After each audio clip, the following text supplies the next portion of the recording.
Wa kharaja bil masjidi ar-ribatu wal madrasatu. Dan dikecualikan dengan masjid ribat, pondok pesantren, wal madrasatu dan madrasah sekolah. Jadi kemarin kita masih membahas terkait tentang yang kedua yang dapat membatalkan sholat, yaitu wuku'un najasah, kejatuhan najis. Nah kemarin berkembang tuh keterangannya cukup jelas. Kalau kita lagi sholat, kemudian kejatuhan najis, kalau najis itu kering, boleh kita cepat lemparkan. Ya, kita kibaskan. Yang penting jangan sampai melakukan 3 perbuatan berturut-turut yang bisa membatalkan. Itu begitu boleh. Tapi dengan syarat tempat itu bukan masjid. Kalau di tempat masjid kita buang kotoran najis, itu nggak boleh. Ya, karena masjid tempat yang suci. Ya lebih bagus kita batalin. Lalu najis itu kita buang ke tempat yang lain. Jangan dibuang di mana? Di masjid. Karena membuang najis ke masjid itu dosa. Itu udah kita bahas kemarin. Nah sekarang dikecualikan kalau itu bukan masjid. Contohnya ribat. Atau contohnya madrasah. Kita sholat di pondok. Kita sholat di sekolah. Nah kebetulan lagi sholat kejatuhan najis. Kita langsung kibaskan secara gerakan refleks. Itu kita buang ke kawasan pondok atau sekolah. Itu gak apa-apa. Beda dengan masjid. Kalau masjid gak boleh. Kita membuang najis di masjid itu dosa. Haram. Ya makanya lebih bagus kita batalin aja dah. Sholatnya batalin. Buang dulu itu najis. Nah kemudian baru kita lanjutkan kembali. Ya sholatnya dari awal lagi. Tapi kalau itu di pondok atau di sekolah itu masih boleh. Ya seandainya kita lagi sholat, kebetulan kejatuhan najis. Najis itu langsung kita buang, kita kibaskan. Jatuhnya ke kawasan pondok. Kita sholatnya di kawasan pondok bukan masjid. Itu boleh. Atau sekolah boleh. Jadi beda. Ribat madrasah dengan masjid ya itu beda. Kemuliaan masjid itu Masya Allah. Ya, jadi kita kalau ada sendal kita najis, kita taikin aja ke kawasan masjid, dosa. Kita tahu nih sendal kita najis. Udah ada tapal batas masjid. Ini suci. Kemudian kita injak aja pakai sendal kita. Yang kita yakini sendal kita najis. Dosa enggak? Dosa. Hukumnya berdosa, haram. Ngotorin masjid. Ya, itu seperti itu. Ya, makanya kita sama-sama maklum dah tuh. Ya, itu orang kalau masuk masjid walaupun sendalnya cakep banget, ya harus diapain? Dicopot. Begitu. Walaupun sendalnya cakep, ya tetap harus dicopot. Ya, itulah yang namanya masjid. Ya, mau sendal apa aja, ya itu wajib dicopot. Ya, karena memang masjid ruang yang suci. Beda sekolah, beda pondok. Ya, apalagi tempat-tempat yang lain dah. Ya, itu nggak apa-apa. Tapi kalau yang namanya masjid, wajib kita jaga kebersihannya. Jangan sampai ada najis. Jangan sampai ada najis. Sampai melemparkan najis pada saat kita lagi sholat, itu nggak boleh. Ya, lebih bagus kita batalin sholat kita. Kita buang ke tempat yang lain. Jangan membuang ke masjid itu. Tapi kalau sekolah, kalau pondok, itu dikecualikan. Masih boleh. Wa milkul ghairi atau milik orang lain. Wal adamiyu dan yang dimaksud dengan adami al muhtaram yaitu yang dimuliakan. Wa qabruhu kuburnya. Wa milkun nafsihi milik dirinya. Wa in lazima ifsadu syai'in minhu sekalipun itu melazimkan untuk merusak sesuatu daripadanya. Fayura'i fi zalika shalah maka boleh dijaga salatnya mutlaqan sama sekali. Jadi boleh dijaga salatnya. Itu najis dibuang, enggak batal sholatnya. Kalau dia langsung dengan gerakan refleks, dengan gerakan spontanitas dibuang. Dan tidak mengerjakan pekerjaan yang 3 kali berturut-turut yang bisa membatalkan sholat. Boleh, enggak apa-apa. Ya itu jadi jaga sholatnya, jangan dibatalin. Ya, karena dia bisa melakukan gerakan refleks membuang najis yang baru saja jatuh. Kalau misalnya di sorbannya aja jatuhin. Itu. Sorban jatuhin gak apa-apa. Kan ya yang lainnya suci, bersih. sorban yang najis. Sorbannya kita jatuhin. Nah ini jatuhnya kemana? Ke sekolah atau ke bagian pondok, nggak apa-apa. Tapi kalau masjid nggak boleh, karena membuang kotoran ke masjid itu hukumnya haram. Begitu ya Bapak Saudara. Jadi jaga itu sholatnya, jangan sampai dibatalkan. Kalau memang dia bisa melakukan gerakan refleks yang memang tidak membatalkan sholatnya, ya gerakannya hanya sedikit, nggak sampai yang membatalkan. Wa amal mushafu wa nahwuhu, adapun mushaf dan seumpamanya, jaupul ka'bati minal, misalnya di bagian dalam Ka'bah, payan bagi muraatihima, maka sebaiknya jaga itu mushaf, jaga itu Ka'bah. Kalau ada mushaf kita buang kotorannya ke mushaf, ya nggak boleh, dosa. Berarti kita batalin aja sholatnya, ya batalin itu najisnya, kita buang dulu ke tempat yang lain. Kalau kita mau ya buang, itu ada mushaf di situ, kena. Nah mushaf itu adalah sesuatu yang mesti dimuliakan, sama seperti masjid, bahkan lebih mulia mushaf. Nah begitu. Ka'bah juga begitu. Ka'bah bangunan yang mulia, sehingga nggak boleh kita kotorin. Ya Ka'bah, mushaf, masjid itu adalah hal yang mulia. Kalau Ka'bah sama masjid disebut dengan baitun min buyutillah, rumah Allah. Satu Ka'bah, yang kedua masjid. Semua masjid namanya ya buyutullah, rumah Allah Subhanahu wa taala. Ya, sehingga harus kita selalu jaga terkait tentang kebersihannya. Mushaf, ya kita sebagai umat Islam yang harus takzim, harus muliakan. Kalau bukan orang Islam, siapa yang memuliakan? Ya, kita mau mushaf ya harus benar-benar muliakan. Bahkan menurut mazhab Imam Syafi'i, itu kita nggak boleh menyentuh mushaf kecuali dalam keadaan suci. Ayatnya ada jelas, la yamassuhu illal mutahharun.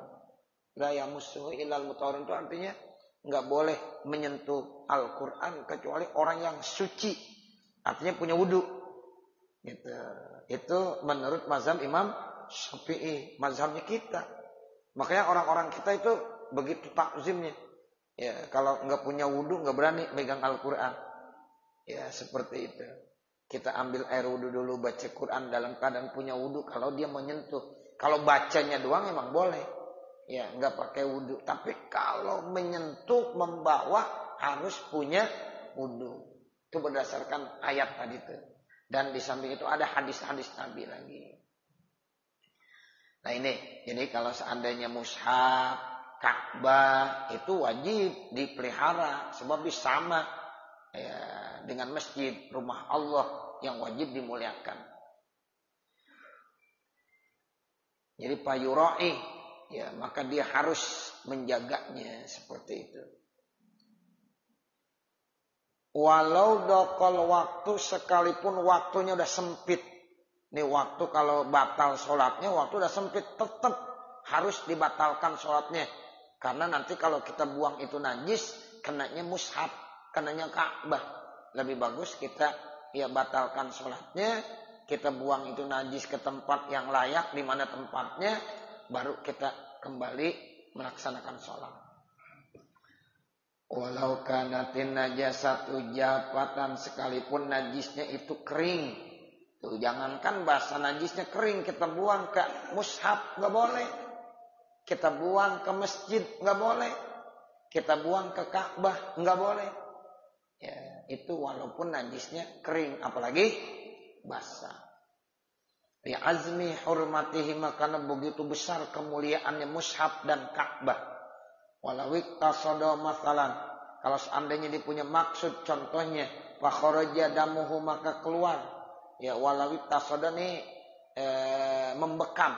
Ya seandainya ada orang membekam, mengeluarkan darah kotor, kan dibekam tuh ya. Ya jadi apabila dia pengen mengeluarkan darah kotornya, fakharaja damuhu, keluar darahnya, walam yulawis basaroh, namun tidak ngotorin kulitnya. Au lawasa, atau ngotorin kulitnya, qalilan sedikit, tapi enggak kejatuhan ke masjid, enggak kejatuhan ke mushaf atau enggak kejatuhan ke Ka'bah, lam yadur, enggak apa-apa. Ya, jadi kita nih misalnya mau dibekam di masjid, ya tapi darahnya yakin enggak akan jatuh ke masjid. Ya palingan ya ngotorin kulitnya doang, kulitnya sendiri, enggak sampai itu bercucuran ya ke kawasan masjid, boleh, enggak apa-apa. Ya, itu yang dimaksud lam yadur begitu. Wasalisuha inkisyaful aurati, yang ketiga yang dapat membatalkan sholat terbukanya aurat. Kan salah satu syarat sahnya sholat harus nutup aurat. Kalau aurat kita orang laki-laki mabaina surra war rukbah, antara pusar dengan lutut. Tuh, pokoknya tuh antara pusar dengan lutut selama sholat wajib ditutup. Kalau seandainya inkisyaf, terbuka itu aurat, maka batal sholat kita. Ya, makanya Bapak, kadang-kadang kita sering lihat ada orang sholat pakai kaos oblong atau kaos apa aja, kemudian pakai celana panjang. Ketika dia sujud, itu kaosnya naik ke atas, celananya turun ke bawah. Akhirnya itu belahan pantatnya kelihatan. Iya, belahan pantatnya kelihatan. Lagi sujud, batal nggak? Batal. Iya. Yang batal yang pakai itu, yang pakai. Iya, kita ngeliatnya emang nggak batal. Ya, kalau kita tahu, ya kita kasih tahu. Ya, kalau kita lagi sholat, bagaimana mau ngasih tahu? Nah begitu. Kita lihat dari belakang doang. Kita lagi sholat juga. Palingnya nanti kita kasih tahu kalau udah selesai. Mohon maaf Pak, tadi Bapak waktu sujud itu kelihatan auratnya. Nah otomatis batal. Nah kalau dikasih tahu begitu jangan marah. Bilang alhamdulillah, oh iya alhamdulillah, makasih. Saya gimana jadinya? Ulangin lagi. Tuh, jangan marah. Ya, jangan marah. Dan kita juga ngasih taunya dengan penuh santun, sopan, gitu. Ya, jadi dengan omongan yang lembut dah. Ya, begitu. Ini perlu. Karena makanya jangan ngotot. Mestinya dia terima kasih. Terima kasih. Bapak udah ngasih tahu saya. Kalau Bapak nggak ngasih tahu, ya Allah, sholat saya kagak sah. Nah begitu. Nah inilah disinilah dia harus benar-benar ya terbuka, hatinya harus lapang. Oh, begitu, jangan marah. Nah, makanya kalau sholat jangan begitu pakaian. Ya, jangan pakai kaos, terus ya celana yang kira-kira kalau kita sujud bisa begitu tuh. Jadi kaosnya terangkat, celananya ketarik. Kan otomatis belahan pantatnya kelihatan nggak? Kelihatan. Tuh begitu. Kadang-kadang seringkali begitu. Ya. Jadi ini harus dikasih informasi. Ya, dikasih informasi begitu. Ya, ini inkisaful aurah, terbuka aurat, membatalkan. Ya, membatalkan. Ya, artinya apa? Kulliha, semuanya itu aurat, au ba'di, atau sebagiannya. Bukan berarti semuanya auratnya terbuka, sebagian aja dari auratnya udah terbuka. Mimma yajibu satruh, yang mesti ya, ditutup, yang wajib ditutupnya. Li ajlis sholati, untuk sholat. Ya, kalau kita kan orang laki, auratnya udah paham semuanya, antara pusar dengan lutut. Pokoknya bagian itu jangan ada yang terbuka. Kalau itu aja terbuka, ya antara pusar dengan lutut, ya itu otomatis batal sholatnya. Ilam tustar halan, jika tidak ditutup saat itu juga. Kecuali kalau ketiup angin, bajunya ketiup angin keangkat, langsung ditutup. Nah itu spontanitas, namanya gerakan refleks, boleh. Tapi kalau udah terlalu lama baru ditutup, ya batal udah. Jadi pas keangkat, pusarnya kelihatan. Ya kan aurat tuh pusar. Dilangsung gerakan refleks tutup, masih boleh. Itu namanya halam. Ya, ditutupnya langsung seketika itu. Tapi kalau seandainya ya tidak halam, tidak langsung, ya itu jadi batal. Nah, ini makanya syaratnya jika tidak ditutup saat itu juga. Ya. Tapi kalau ditutup saat itu juga, boleh. Ya nggak apa-apa. Boleh. Kalau kancing kita terbuka, kita pasang selama masangnya ini tidak melakukan pekerjaan yang banyak. Enggak 3 kali berturut-turut. Nah, boleh pasang kancing tuh termasuk perbuatan yang sedikit. Tapi kalau memasangnya begini, ya itu nanti bisa fi'lun katsir, bisa membatalkan. Nah, seperti itu. Makanya yang bagus kita pakai kaos daleman. Ya, begitu. Jangan sampai kalau ini baju ya kemudian ya ketat, nggak ada kaos dalemannya, kita angkat kebuka kan, ya kelihatan, itu langsung batal kan? Ya, batal. Nah, kalau ada dalemannya kan itu insya Allah masih ada yang bisa nutupin aurat kita. Ini kasful aurah ini penting sekali. Ya, karena ini termasuk syarat sah sholat. Kalau terbuka itu aurat, maka batallah sholatnya.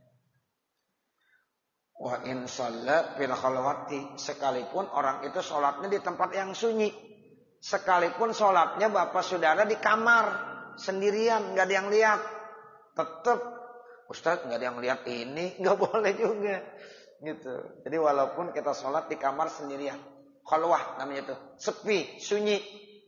Bahkan lampu dimatiin. Gelap kan?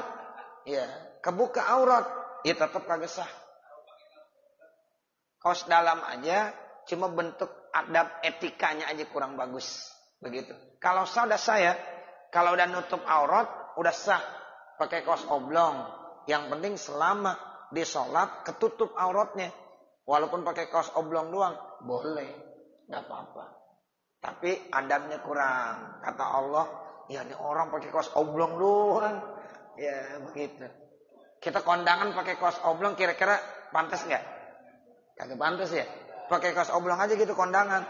Nggak pantas. Kita ke rumah Pak RW pakai kaos oblong aja bagaimana kira-kira?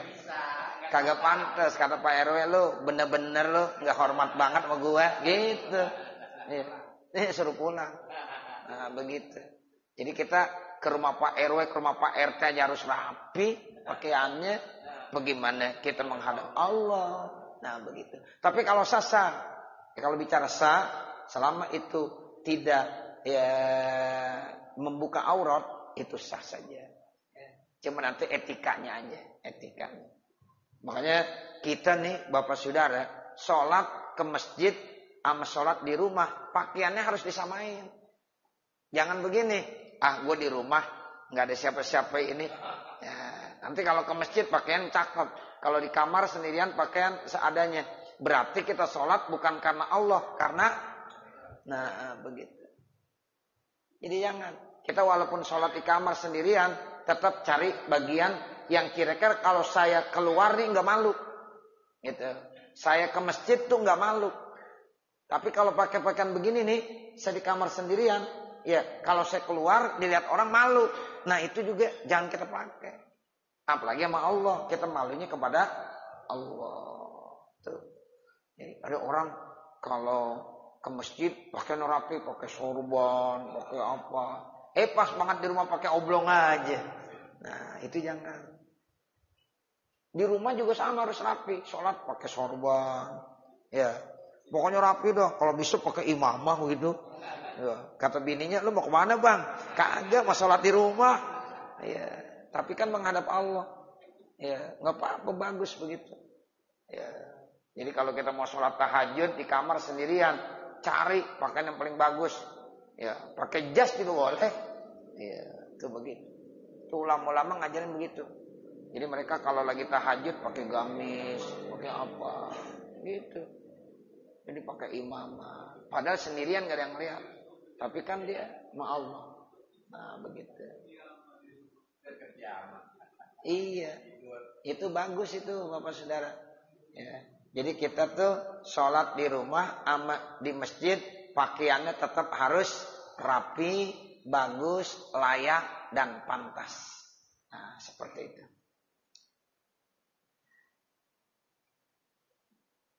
Fa'in kasyafah rihun, kalau seandainya ini aurat dibuka sama angin. Kan kadang-kadang bisa terjadi kita lagi sholat tiup angin yang cukup kencang, terbuka. Fala tabtulu sholatuhu, maka kagak batal sholatnya. In sataroha halan, jika ditutupin saat itu juga. Kalau dia langsung tutupin saat itu juga, ya itu enggak batal. Jadi lagi sholat, kemudian ketiup angin sampai kainnya sampai naik ke atas. Kan bisa terjadi begitu. Kainnya naik ke atas, ya Allah dengkulnya kelihatan. Ya, bahkan kalau nggak pakai celana dalam, burungnya kelihatan. Ya, nah itu dicepet langsung, ditutup, spontanitas masih boleh, karena ditutup ya diangkatnya pakai angin. Kecuali sama orang kali, kalau orang yang ngangkat begitu ya batal udah. Ini angin, ya angin kan kagak bisa disalahin. Ya itu angin yang ngangkat, kebuka auratnya. Ditutup langsung halam, itu tidak batal. Jadi pada tabtulu sholatuhu, maka tidak batal sholatnya. In sataraha halan, jika dia tutup saat itu juga. Ai qabla mudi aqali tumakninati, artinya sebelum lewat minimal tumakninah. Jadi artinya gerakan refleks spontanitas langsung ditutup boleh. Tapi kalau udah lama ya batal. Seukuran udah tumakninah. Naam, akan tetapi lau takarrara, kalau seandainya berulang-ulang kaspurrihi, dibuka sama angin, watawala, dan terus berturut-turut, bihaitsu yahtaju fi satri, ya di mana dia butuh untuk menutup, ila harokatin kasiratin, kepada gerakan yang banyak, mutawaliyatin yang berturut-turut, batalat salatuhu, batal salatnya. Bidzalika, dengan sebab tertiup angin berturut-turut, tiup lagi, udah ditutup, ya kemudian ditiup lagi. Nah sehingga dia melakukan gerakan yang cukup banyak, batal sholatnya.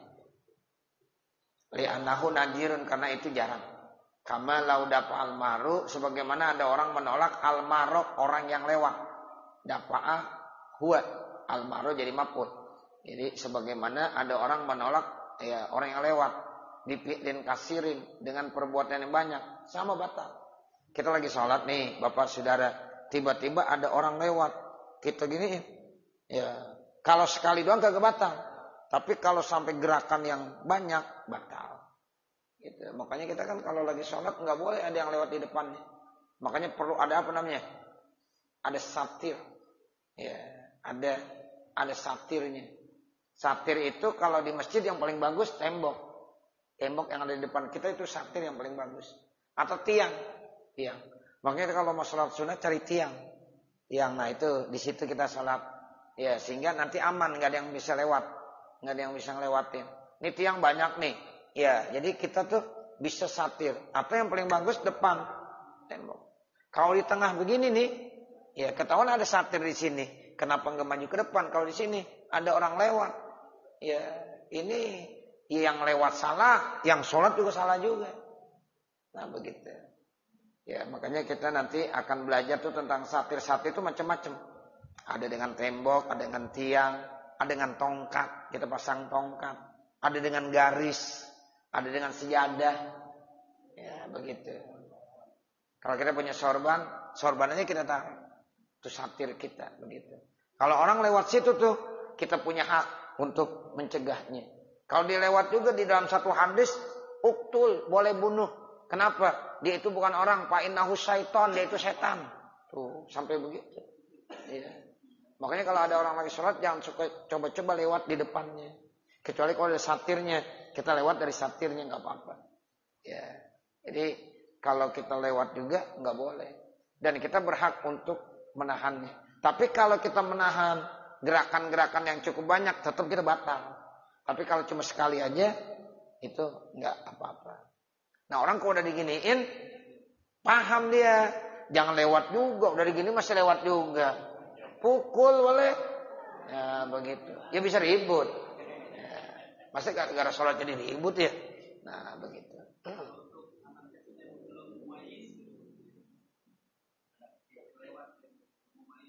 Iya, ya namanya anak-anak. Kalau anak-anak udah nggak ada dosanya dah.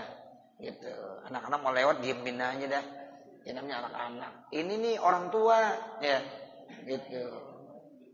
Iya, jadi makanya kita cari satir yang paling bagus. Cari satir.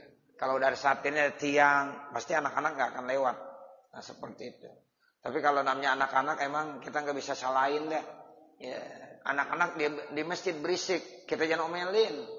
Ya namanya anak-anak, ya begitu.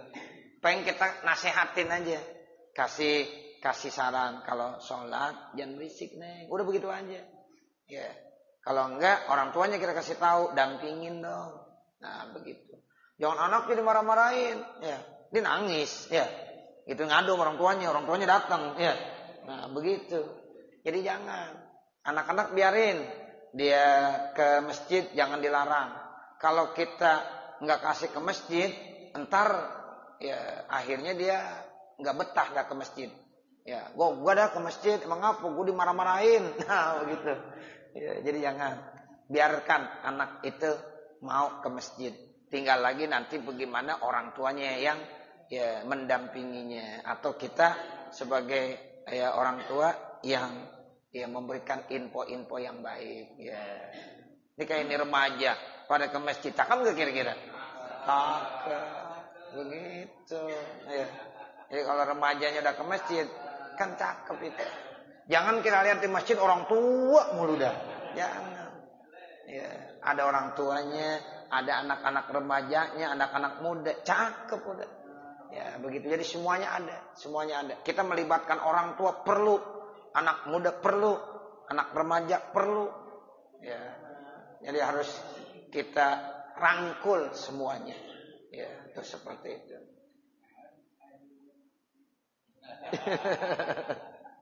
Ya, jadi begitu ya. Ya. Jadi anak-anak kalau ke masjid jangan dimarahin. Ya, jangan, biarkan. Tapi ya nanti orang tuanya dampingi. Cuma yang udah tamis ya, udah ngerti ini najis atau ini bukan. Kalau belum tamis takutnya dikencing. Begitu doang. Kalau dikencing ya repot dah. Apalagi kalau ya udah ada karpet, dikencing di atas karpetnya, waduh repot banget dah. Ya begitu. Tapi kalau anak udah tamis, udah paham, oh dia nggak mungkin kencing. Iya, dia pasti akan kasih tahu kalau mau pipis. Kalau anak-anak ya, yang masih kecil kencing di celana, ya pantas. Ya namanya anak-anak. Nah begitu. Makanya jangan diajak ke masjid kalau masih belum tamis. Nah kalau udah tamis silahkan. Ya, dia udah paham.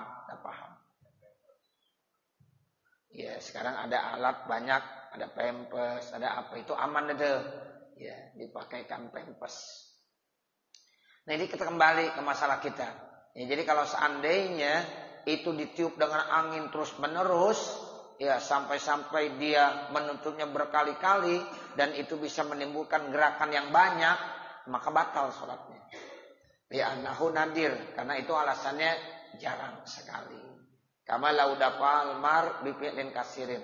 Itu bandingannya seperti ada orang ya menolak yang lewat di depannya dengan perbuatan yang banyak, itu tetap batal. Wa kharaja birrihi, dan dikecualikan dengan rih, dengan angin ghairuh lainnya, walau bahimatan sekalipun binatang, kakirdin seperti monyet, atau adamin atau manusia, sawan kana mumayyizan makzunan, sama aja dia itu udah tamyiz ataupun yang diizinkan. Ya, itu lahu, ya yang diizinkan baginya amla atau tidak, fayadurru, maka menjadi batal kaspuhu dengan sebab terbuka auratnya. Wa in sataroha halan, sekalipun ditutupnya saat itu juga. Beda kalau dia bukan angin. Contohnya kita lagi sholat, ada orang yang mengangkat kain kita, terbuka auratnya, walaupun kita langsung tutup, tetap batal. Gitu. Kita lagi sholat, ada dari belakang tiba-tiba bercandain kali, ya, diangkat aja kain kita, kebuka aurat kita, batal. Walaupun kita spontanitas, Ustaz saya langsung spontanis, saya dengan gerakan refleks saya tutup lagi, tetap batal. Kecuali angin tadi, kalau angin kita tutup nggak apa-apa. Ini bukan angin, ya manusia yang bukan, atau binatang. Ada monyet misalnya. Ya, kan monyet iseng juga kadang-kadang. Kita lagi sholat, diangkat kain kita. Ya, sama monyet tersebut. Batal juga. walaupun kita tutup spontanitas tetap batal. Nah itu. Jadi yang masih dibolehkan tadi kalau ditiup sama angin, langsung kita tutup dengan spontanitas masih dibolehkan. Ya itu. Tapi kalau dengan binatang atau dengan manusia, ya itu yang membukakan aurat adalah manusia atau binatang, itu batal sholatnya. Sekalipun dia langsung tutup, ya saat itu juga spontanitas. Jadi ada bedanya. Wa kadza law kasyafa sahwan, begitu juga apabila dia membuka aurat dalam keadaan lupa, ilam yasturha halan, apabila tidak menutupnya saat itu juga. Wa illa, kalau seandainya tidak, lam yadurra, maka tidak apa-apa. Wa idza salat amatun, apabila ada salat seorang budak perempuan. Amah itu budak perempuan. Dia auratnya walaupun perempuan sama seperti orang laki-laki. Ada amah nih Bapak Saudara. Amah itu ada budak perempuan. Kalau sekarang sudah nggak ada. Manusia sekarang udah merdeka semuanya. Kalau dulu ada budak laki-laki, ada budak perempuan. Ya, itu sekarang ada budak perempuan. Budak perempuan itu auratnya bagaimana? Di dalam sholat sama seperti orang laki-laki, orang perempuan. Tapi di budak statusnya itu auratnya sama seperti orang laki-laki. Berarti aurat kepalanya nggak ditutup nggak apa-apa. Kita kan begitu. Ya, kita terbuka kepala kita, nggak pakai peci nggak apa-apa. Boleh nggak? Boleh. Sekarang nih orang perempuan terbuka kepalanya tuh. Ya, karena dia statusnya budak perempuan. Warak suham maksupun. Kemudian kepalanya terbuka. Itu nggak apa-apa. Tiba-tiba lagi sholat. Wa utikot bis sholati. Dimerdekakan. Sama tuannya dibilang. Wahai budak perempuanku. Kamu saat ini merdeka. Lagi sholat begitu dong. Ya batal udah. Ya otomatis batal. Kenapa? Sebab dengan ucapan budaknya, ya dengan ucapan tuannya, ya kepada budaknya, kamu saat ini merdeka, berarti statusnya udah merdeka. Nah kalau statusnya merdeka, berarti auratnya seperti orang perempuan yang merdeka, menutup semua apanya, semua tubuhnya ilal wajah wal kapain, kecuali muka dan dua telapak tangannya. Itu begitu. Jadi ada budak perempuan, sholat, dia terbuka, ya kepalanya yang ketutup ya sama seperti orang laki seperti kita. Pas lagi sholat tuannya bilang, ya kamu saya merdekakan saat ini juga. Ya batal dia sholatnya. Ya kenapa? Karena sekarang posisinya udah merdeka. Paham gak? Ya begitu. Jadi ya kata-kata memerdekakan itu langsung ya jadi sama seperti orang laki sebagai suami menyatakan kepada istrinya tolak, begitu sama. Ya, ada istrinya dibilang, "Engkau saya tolak." Jatuh tolaknya. Ketika seorang suami bilang kepada istrinya begitu, ya, "Engkau saya tolak." Jatuh. Ada yang bilang, "Ustaz, mohon maaf, saya cuma main-main doang." Ya kagak boleh. Bercanda nggak boleh. Ya, nggak bisa dicandain. Ya, saya tolak kamu. Jatuh tolaknya. Nggak apa-apa. Ya, kata istrinya, "Bang, tolak saya aja bang. Saya udah kagak kuat sama abang." Ya, tolak sekarang juga. Ya, suaminya diam aja. Ya, nggak apa-apa, nggak jatuh tolaknya. Karena tolak itu adanya di suami. Begitu. Jadi kita nggak boleh mempermainkan masalah tolak orang laki. Orang laki kalau udah bilang, "Engkau saya tolak," ya udah jatuh tolaknya. Lagi marah-marah aja nggak boleh. Nih kita nih sebagai suami misalnya lagi marah sama istri kita, kemudian kita bilang, "Saya tolak aja kamu sekarang juga dah." Ya, udah jadi. Gitu. Terus dia bilang, "Ustaz, mohon maaf, saya mengucapkan tolak itu lagi marah-marah." Ya nggak apa-apa, jatuh juga tolaknya.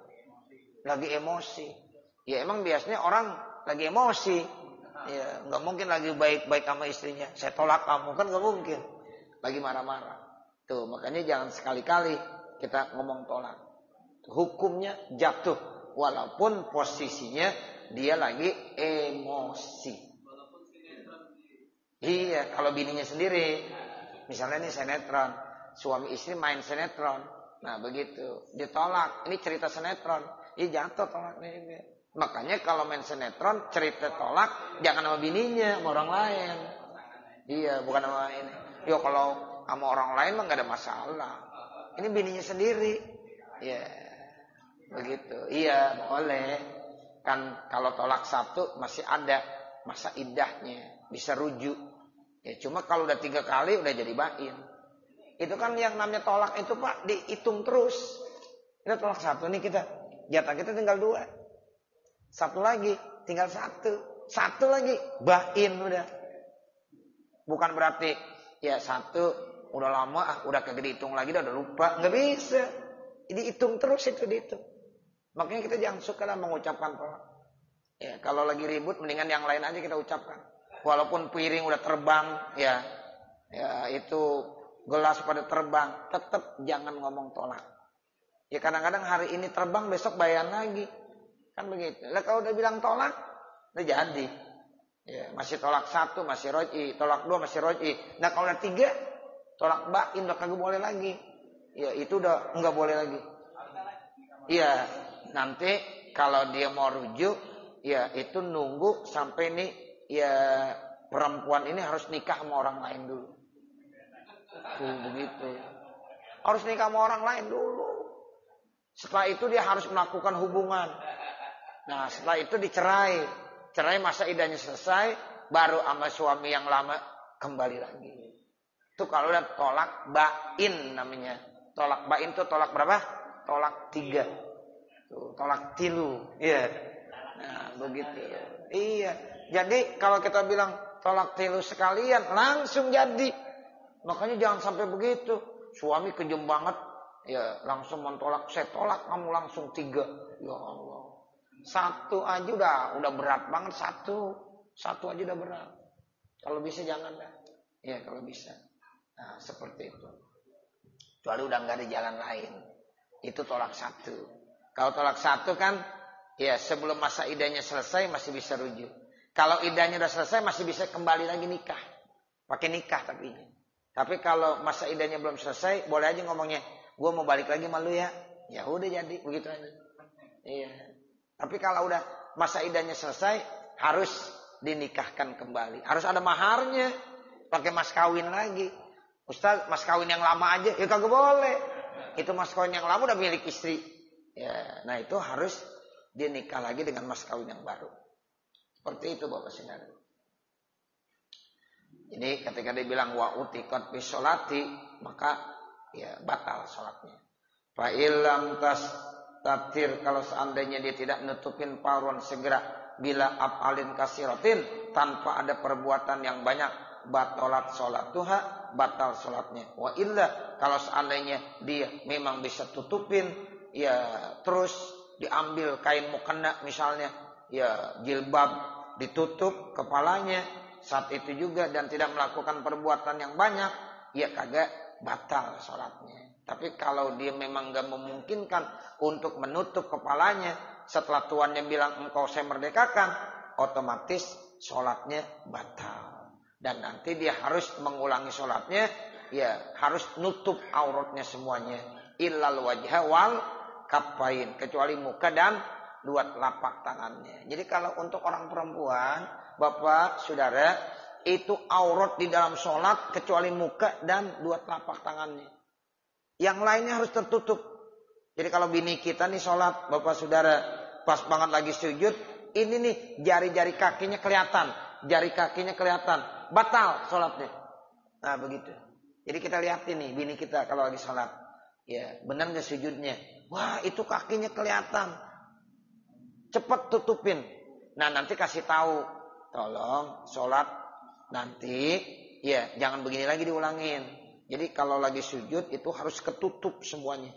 Sebab kaki ya walaupun cuma jarinya doang kelihatan itu batal. Jadi harus ditutup. Makanya yang paling aman orang perempuan pakai kaos kaki kalau sholat. Nah begitu. Kalau dia nggak pakai kaos kaki, kemudian pada saat dia sujud keangkat tuh kainnya atau mukenanya kelihatan jari kakinya, ya itu batal. Ya begitu. Sebab yang terbuka cuma muka sama 2 telapak tangannya. Yang lain harus tertutup semuanya. Nah, begitu. Ya. Jadi ya ketika posisinya dia udah merdeka, ya itu dia harus tutup semuanya. Ya kecuali kalau dia budak, itu sama auratnya seperti laki-laki. Tapi ketika dia udah dimerdekakan, berarti auratnya sama seperti perempuan yang merdeka. Saya kira sampai sini kali Bapak Saudara mengingat waktu. Mudah-mudahan apa yang kita baca ada manfaatnya. Amin ya rabbal alamin. Sebelum ditutup mungkin ada yang mau bertanya, dipersilakan.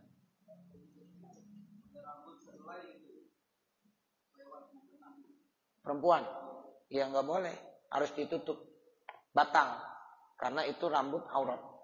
Ya di dalam sholat harus ketutup semuanya. Nah seperti itu.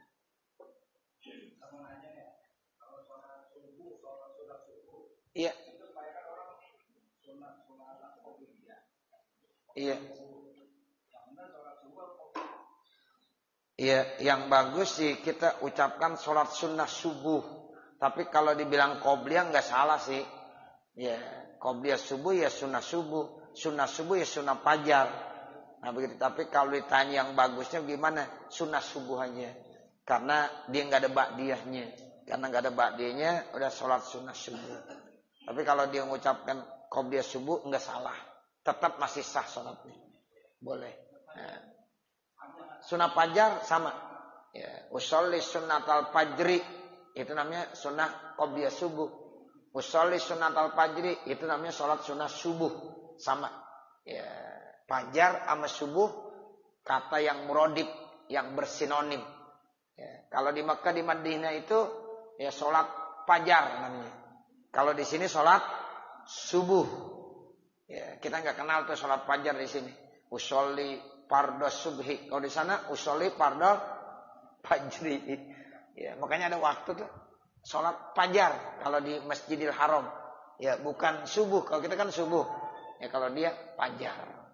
Waktu fajar. Enggak apa-apa sama aja.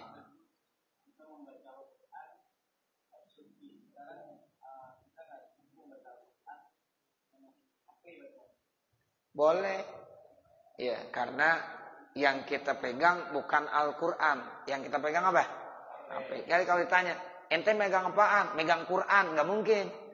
Ente megang apa? Megang HP. Boleh, nggak apa-apa. Iya, walaupun nggak wudhu. Makanya ini boleh nggak kita bawa ke dalam WC?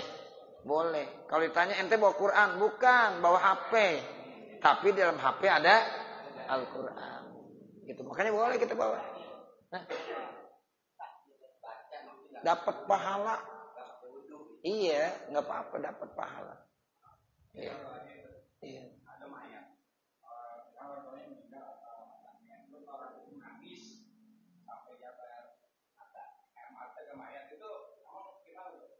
Ya, hanya kita dianjurkan, ya hanya dianjurkan kita jangan sampai meratap. Yang dilarang tuh meratap. Meratap orang yang udah meninggal dunia itu nanti akan dikenakan sanksi dan mayitnya pun akan kena apa? Azab. Ya kalau enggak meratap enggak apa-apa. Iya. Kan kadang-kadang kita bilang, jangan itu ntar air matanya sampai. Jadi maksudnya yang kagak boleh meratapi. Iya, meratapi yang enggak boleh. Gitu. Kalau dia lagi sedih banget, ya dia sampai mengeluarkan air mata, ya enggak apa-apa. Gitu. Yang kagak boleh meratap seperti orang jahiliyah. Ya, kalau ada yang ditinggal mati ngeratap, ya bagaimana diguling, terus dia bajunya digigitin, ya terus apalagi itu yang model-model begitu yang kagak boleh meratap. Ya, tapi kalau yang namanya orang sedih wajar aja, ya manusiawi, ya begitu. Jadi nggak apa-apa. Ya. Iya. Jadi selama tidak meratap boleh. Bahkan kalau ada orang tua kita meninggal kita ya bahagia aja kita, wah lu gimana sih? Kan begitu. Ada rasa sedih manusiawi, ya begitu. Cuma jangan meratap. Meratap yang nggak boleh. Seperti itu. Ada lagi? Cukup ya? Wassallallahu alaihi wasallam Muhammadi wa ala alihi washabbihi wasallam. Walhamdulillahi rabbil alamin. Al-Fatihah. A'udzu billahi minasyaitonir rajim. Bismillahirrahmanirrahim. Alhamdulillahi rabbil alamin. Ar-Rahmanir Rahim. Maliki yaumiddin. Iyyaka na'budu wa iyyaka nasta'in. Ihdinas siratal mustaqim. Siratal ladzina an'amta 'alaihim ghairil maghdubi 'alaihim waladdallin. Rabbighfirli wa liwalidayya. Amin. Bismillahirrahmanirrahim. Alhamdulillahi rabbil alamin. Allahumma shalli ala sayyidina Muhammad wa ala ali sayyidina Muhammad. Allahumma inna nas'aluka ridhaka wal jannah wa na'udzubika min sakhatika wan nar. Ya Allah, ya Allah, ya Rahman, ya Rahman, ya Rahim, ya Rahim. Irhamna ya Allah fa innaka khairur rahimin. Warzuqna ya Allah fa innaka khairur raziqin. Wahdina wa waffiqna ila siratikal mustaqim. Siratal ladzina an'amta 'alaihim ghairil maghdubi 'alaihim waladdallin. Rabbana atina fid dunya hasanah wa fil akhirati hasanah wa qina adzabannar. Wa sallallahu ala sayyidina Muhammadin wa ala alihi wa sahbihi wa sallam. Walhamdulillahi rabbil alamin. Wassalamualaikum warahmatullahi wabarakatuh.